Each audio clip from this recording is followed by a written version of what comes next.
Okay, we're about to get started here. Thank you, everybody who's watching on a Monday.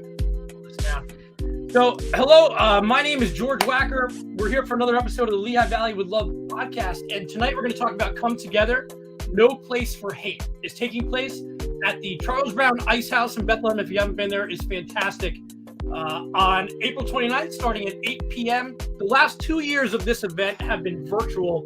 So they're super excited to get back into it. There's still going to be a virtual component, but you can go see them live now. No Place for Hate is a 22-year-old initiative of the Anti-Defamation League. It supports programs in more than 1,600 schools across the United States to help combat bias, bullying, and hatred. And the representatives tonight are going to talk a little bit more about that. But this event will culminate with some really fantastic local artists, including we're going to talk to Bev Conklin this evening. Dave Fry will be there. Kim Edwards will be here tonight, and she was virtual last year. Jerant, if you're not familiar with the large Flowerheads or the Lehigh Valley Drum Circle, she's fantastic. Claudia Terry of Claudia and Liliana. And of course, the guy we're going to bring on first here, Michael Duck, not for Coltrane. Hey, man. Hey, Kim Edwards for bringing it too. And Bev, how are we doing this evening? Great. Glad to be here. Good. Doing great. All right. Well, let's do this before we get into some of that website stuff. Thank you guys for taking the time to join us tonight on a Monday to talk about this upcoming event. And Mike, like I said, it's been virtual the last 2 years. It has. So it has. First of all, before we get into that, let's talk about what Come Together, No Place for Hate is all about. It's been 22 years going on in itself, but No Place for Hate has, yeah. Going on locally. How did you get involved, and what is this event? What is the aim of this event? It basically, I saw a sticker on the window of my kid's school that said No Place for Hate. I'm like, I should learn more about what that is and what they do, because that sounds like a really powerful message. And so then coming to learn more about it, and of course, Bethlehem Area Schools. You mentioned the 1,600 or so that are all over the nation. The Bethlehem Area Schools have been doing it for quite a few years. It's recognized here in the state of Pennsylvania, too. And it's just this, it's an initiative that gives schools sort of a framework or the tools to set up their own programs that, meet the needs of the school community, but essentially do it in a way that says everyone is welcome in our community and nobody should feel excluded from our community. And then it's up to the schools to figure out a way to do that, meeting some basic requirements, and they create their own programs. And it's been fascinating for me to learn more about the No Place for Hate initiative since we started doing this. I believe the first one was in 2017. It was in person over at Godfrey Daniels. We did it in person for a couple of years, and then COVID. And then at the last minute, I quickly transitioned it into a webcast. And we did it as a webcast for 2 years. And then this year, okay, let's do both. So we had a webcast on the afternoon of April 10th, just a couple weeks ago, with a bunch of great performers. And now we have in person coming up the show this Friday. And can you go into a little bit about, what are some of the things that you want to get out? What are some of the messages for No Place for Hate? Sure. You want to make sure that people are aware of, and, this is clearly an event for everyone. I mean, to me, one of the cool things about it is it's a very simple and it's a very powerful message. And every year I encounter people who had never heard of this initiative. It's a nationwide initiative. It's run by the Anti-Defamation League, ADL. And everything that we raise goes to support the Philadelphia office of the ADL, all of the No Place for Hate programs that they support.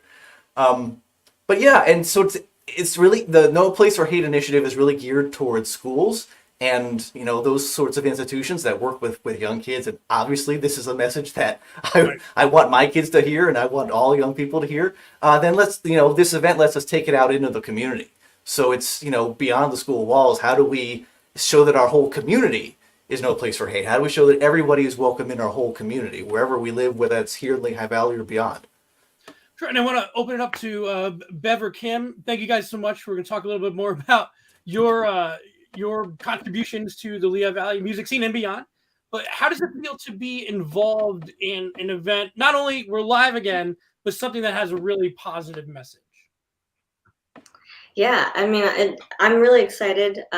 First of all, this will be my first live in-person event with No Place You for did it Hate. virtual last year, correct? Yeah. Yep, did virtual last year, so very much looking forward to finally being out and seeing people and playing live. But yeah, I think bullying is it is a huge problem. I mean, you hear about it all the time, and kids have to deal with things that I mean I didn't have to grow up with. I mean, social media and all the pressures. And it's not just bullying like face to face; it's bullying online. And when you're small, you just don't know how to handle any of that. So I think any sort of support you can give to kids to know how to deal with those emotions, to know how to handle the situation, is just one more positive step towards being a healthy person. Right. And Bev, like when you and I were growing up, there wasn't social media, right? So now, like I can't imagine some of the stressors that kids have to go through with some of these things that are happening today. You know, I'm the veteran of all of this group here, and born in 1960. I'm proud of it. So I've survived the whole civil rights era, ending to an era, but never really ending. But having that same dialogue decade over decade, and then, like you said, no email, no cell phones, no social media, no laptops. The technology around communication has just exploded. Ways for good things, in between things, and not so good things. Right. I think go again.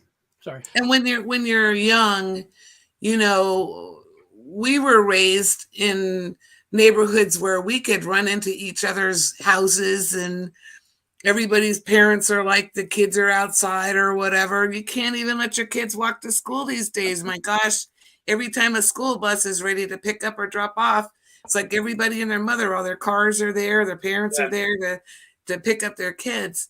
And, you know, a lot of this bullying that's going on, I am the mother of LGBTQ, and, you know, so that just adds to my list of my own background and diversity. I just feel that this forum has brought to the table, when I first experienced it in 2019, the audience came in, and then you start permeating, and then they share and they share and they share. So you started the dialogue, you saw it just on your children's, at your children's school, and then you took the steps, you know, and then you said, Bev, come play. We're not going to know what we're doing till that day. And it's like, what? And, you know, and we got through it. We did. And it was a miracle, because it's really the premise of what we're trying to express now. Like when you stand there and you fall back and trust that people are going to pick you up, we're there for you. And that's what we want our communities to do. Yeah. And I have a daughter who's going into school this coming year, and it's good to know, it's nice to know that there's people out there like Mike who are taking the initiative, because isn't that what it is? It's like we can all have these conversations, and we can even do this live stream now. Sure. But to take the initiative where, you know, and I'll bring this back up here, not only are we, you know, putting on a show, raising awareness, talking about the issue, you know, bringing it to light, but we're also raising money to go to that cause and go to additional resources that can be used for it. So absolutely. I think it's awesome that you're doing that. But, you know, for yourself, what are some of the reasons that you feel, hey, this is something that I need to do? Well, I also want to say, too, before I forget, it's really cool that Dr. Jack Silva from Bethlehem Area School District has been part of this event for quite a few years, since almost the very beginning. And so he's going to be there on Friday, and it's really, to me, I think that's really one of the huge part of it too, that he can get up, he can talk more authoritatively than I can about how this program actually works in the schools, and you know what the different things they do. And each school comes with their own thing. One of my favorite ones, and he mentions this every year, is there's an elementary school that they do an International Games Day for one of their No Place for Hate events, and they just play, you know, games that kids play, but from all different parts of the world. Now, maybe cricket, or you know, something that might play in parts of the Far East, or parts of Africa, or parts of South America, and just, you know, this idea, hey, we all play games, and maybe my game is different than your game, but your game looks really fun, so let's learn more about that. So bringing that idea, and so people learn, in fact, what this program really does is really exciting. For me, part of it, to get back to the question you actually asked, it's just sort of like if I have any kind of an audience because of what I do as a performer, Sure. what can I do with that? How if we're in situations where we're only limited by the extent of our imagination, I think a lot of music is really powerful because just almost any kind of music, it invites you to experience someone else's emotions. It might invite you to experience someone else's story, whether that person is a real life person or a fictional person. But either way, it's sort of inviting you to experience someone else's perspective, which in itself can be kind of revolutionary. And in addition to that, I think sometimes it's helpful to do songs that are sort of more explicit, like, hey, there are things that I would like to improve in our society. How do we bring people together around that? And so then for writing music to that effect, or putting together events like this to that effect, it's like, yeah, we've got this ability, so let's do it, because it clearly we need we need to do stuff. I think everyone, whatever your background or political stripe, would agree that we need improvements. All right, so let's put all that energy to something positive. I would hope so. And the interesting thing too is I would imagine it wasn't that difficult for you to get performers to sign on to this. And you're playing at the Ice House. For those who are not familiar with the Ice House, I feel sorry for you. It is a great space. It's an amazing, I mean that in, I'm being funny, but it's an amazing location to come. This is right behind the Wooden Match on Sand Island. Some people don't even know it exists. It's fantastic. Right. We've done Music Fest comedy shows there and a bunch of other stuff. So it's in addition to the fact that you're doing all these fantastic things, but it's also in a great venue with fantastic performers, and also, supported by Godfrey Daniels. We just released a podcast episode last week from there. Right. We're excited to be back in a space like that. And I want to then kind of parlay that into talking to Kim and Bev, and of course you, Mike, about, how, I'll start with Kim first. How was the pandemic? I'm going to assume not good, but as a musician, how did you work through that as a young musician to go from, I'm assuming, like, hey, I'm playing some gigs, I'm working on stuff, to I can't go anywhere. I can't really, play as I usually did. How was that for you? Sure. I mean, I feel like 2020, I'm like, even now, I'm like, what year is it? What is time? What is time? I mean, the last couple of years have felt more like 10 years. It's just been a very weird chasm of time and space. But yeah, I mean, I hadn't been to like a live show in forever. I just recently went to one last week, and it was great. It just, all the energy that people bring. I recently did like an online Instagram live show, and it was fun. It was a great way to connect with people across the country, but there's nothing quite like having like a room full of people there and feeding off the audience and just having that vibe. So yeah, the pandemic, I mean, it was difficult for everybody. I was blessed in that it was not as tough in some ways. There was some normalcy for my life just because of the day jobs that I was working. I was deemed essential, so I was still going into an office and whatnot. But even so, it's, we're social creatures, and it's really difficult, especially as a musician, when you feel like your art is just kind of sitting there. So I would love to say that I was really productive with my music during the pandemic. I think I released one single, got that out there, but a really good one too, by the way. Oh, thank you, Mike. I don't know, I took a lot of time to kind of explore other things, and in some ways it felt like a good self-imposed break, and learned that I really enjoyed baking bread along with the rest of America, and so many other, learn new skill sets that I just probably would not have had time to pick up on. So I think there's always a way to kind of turn a situation into good. You just have to look for it. Sure. And Bev, I mean this with all the respect in the world. You're a more of a story musician than Kim. You've been around for a little bit longer. what was your experience during that time? I mean, I'm sure you've seen it all, and then you see a pandemic. So now you've seen it all. You know, how was that for you as a performer? Well, if we have, 72 more hours, I could get through it all for you. But I can certainly sum it up. Kim said it very well. There were pockets of opportunity to be had, and then there was from myself. I like Michael. I don't know both of you as well, but Michael wears his heart on his sleeve, and ADD is always doing something, and I have to admit I'm equally guilty. But right, we learned that we are not virtual worthy. We tried. You could do it for like, hey, we have to do this for okay, I can do it for 6 months, but 2 years, right? But we couldn't even do it for one show. It was like I forget what blues festival it was, and they said, "Well, we're going to do it virtual," and I'm like, "Oh my God!" So it's like we're not in the studio, people, making a record. We're actually live. People can see you. They can see you, and it just wasn't working. Yeah. So I learned that a lot of musicians have a lot of mental issues that I didn't realize were a thing until the pandemic.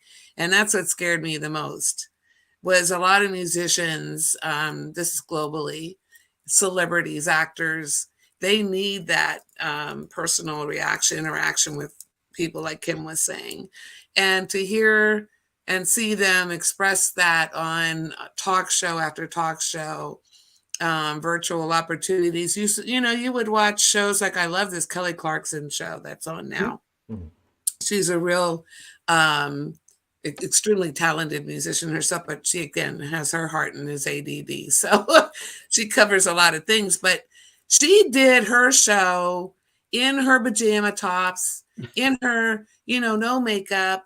And God bless her for really showing what reality TV is. It's just like, have your Instagram, connect with people, reach out. You can still do it. You don't have to have now. What's the reality of that? All the touring artists, all of their truck drivers, the people who set up the sound, production, makeup, food, everything that goes into all these, the ticket sellers, the concert venues, and then, oh my God, the toll it takes on everybody and what they're doing. Not everyone has a luxury. I'm retired now, but I was working a corporate job then. I was working from home here where I am right here.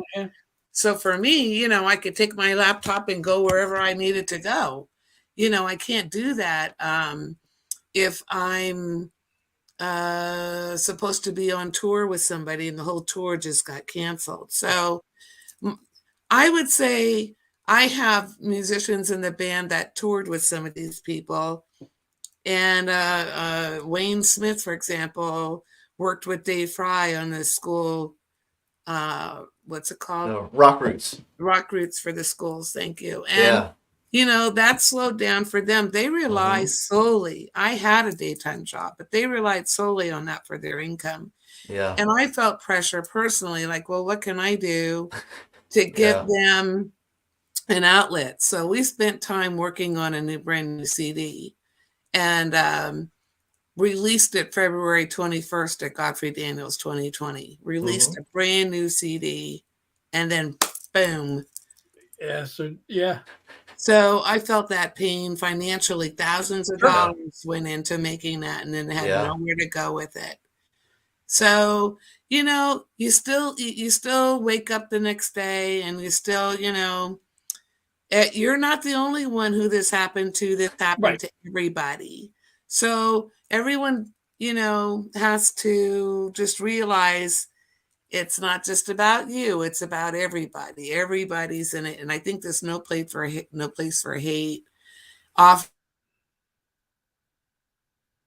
that same, if we all just take a breather, breathe in, breathe out, and just not get moody and start, getting crazy, that we can actually find alternate ways to use our time Sure. to, you know, Well, maybe Kim just said, like, we're social animals, right? You know, at some point, I'm introvert, extrovert. There's days I don't want to be around people, but after 2 years, you're kind of like, I would like to, I wouldn't mind being around people.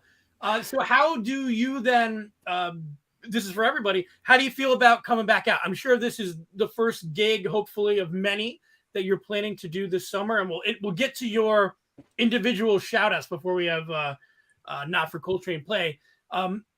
But again, just so I can reframe that, how do you, Kim, Mike, and Bev, how do you feel about being able to play out again? And do you have any upcoming things that we can share that you're going to be doing over the next few months? Kim, I'll start with you. Sure. No, I'm really excited. Yeah, definitely looking forward to playing No Place for Hate. And I don't really have any other shows on the horizon at the moment, but I am starting to work on a new album. So I'll probably be more wrapped up in the studio with that than focusing on playing out. But very looking forward to supporting other artists that are playing out, because I've just subscribe to Kim. I dropped her real quick. Kim, give us your quick bio. We were talking before we came on. You're from the Lehigh Valley. You've been around the Lehigh Valley for a long time.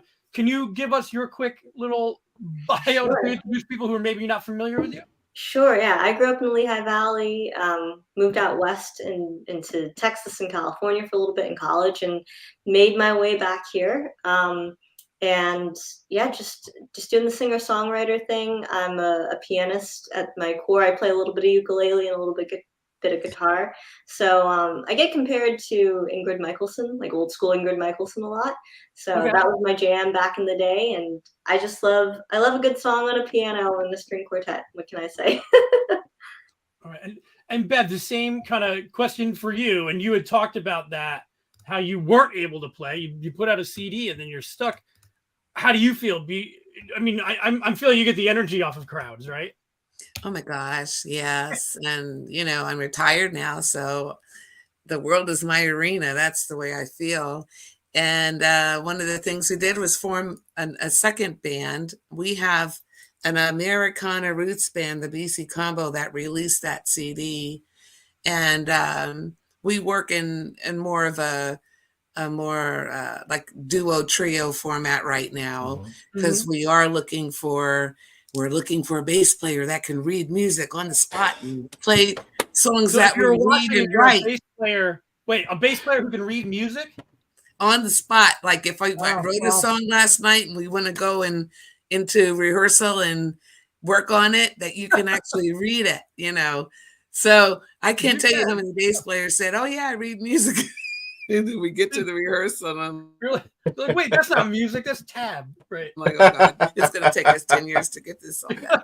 So that is a fairly high bar you set there, I have to say. Yeah. The Americana, yeah. And yeah, Michael can attest to that because he's been over at our where we rehearse it. Yeah. It's quite the thing. But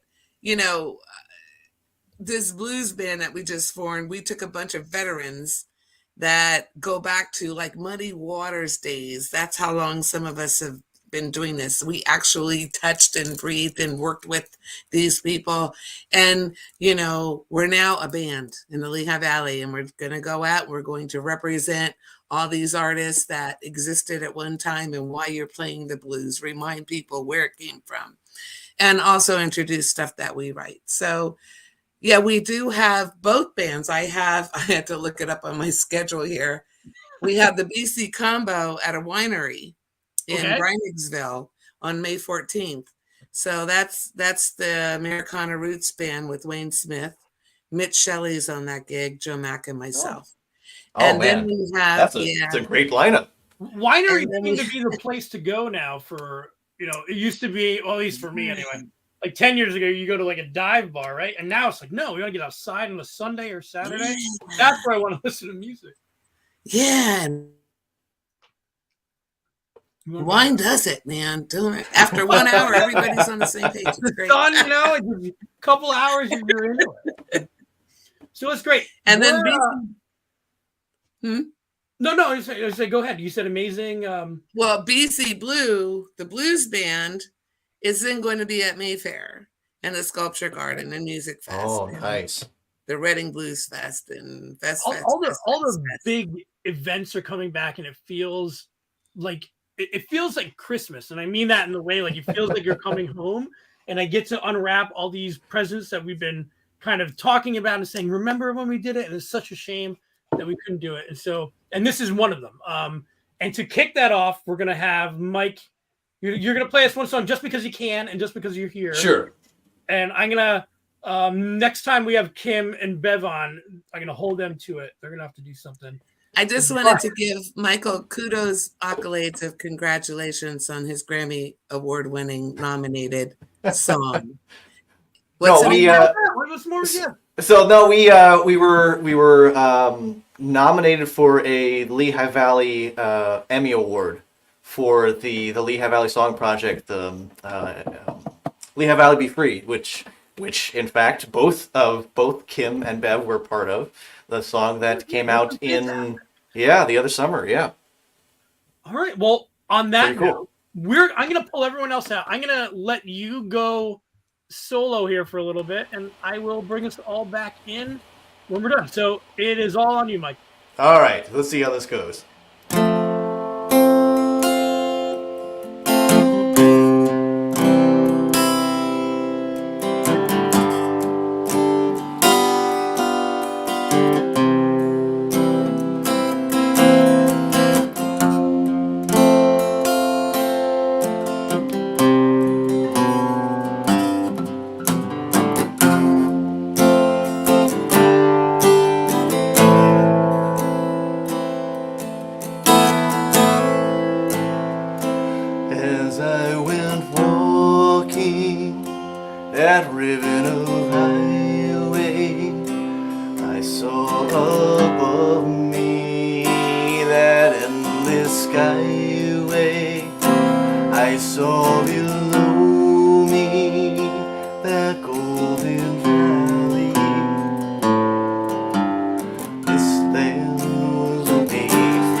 I've roamed and rambled, and I follow my footsteps through the sparkling sands of the diamond deserts, and all around me a voice was sounding. This land was made for you and me.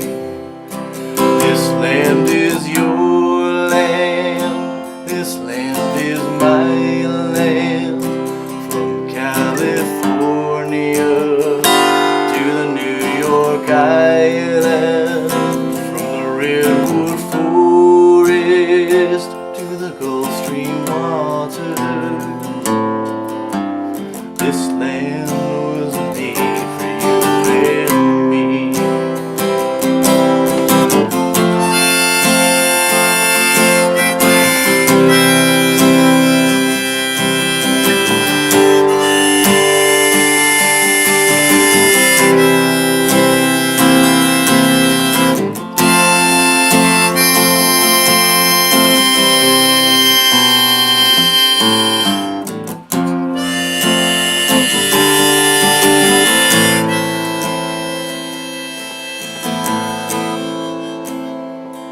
In the squares of the city, in the shadow of the steeple, by the welfare office, I saw my people, and some were stumbling, and some were wandering. If this land was made for you and me, well, this land is your land, this land is my land. From California to the New York Island, from the redwood forest to the Gulf Stream waters. This land was made for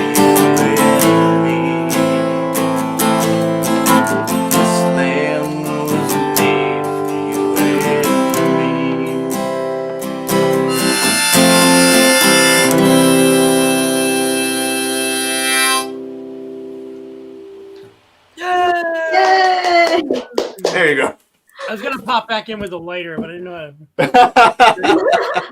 We didn't get a chance. We talked to everybody else there. We didn't get a chance to give Not for Coltrane a little bit of love too. I put everybody's links in the comments there.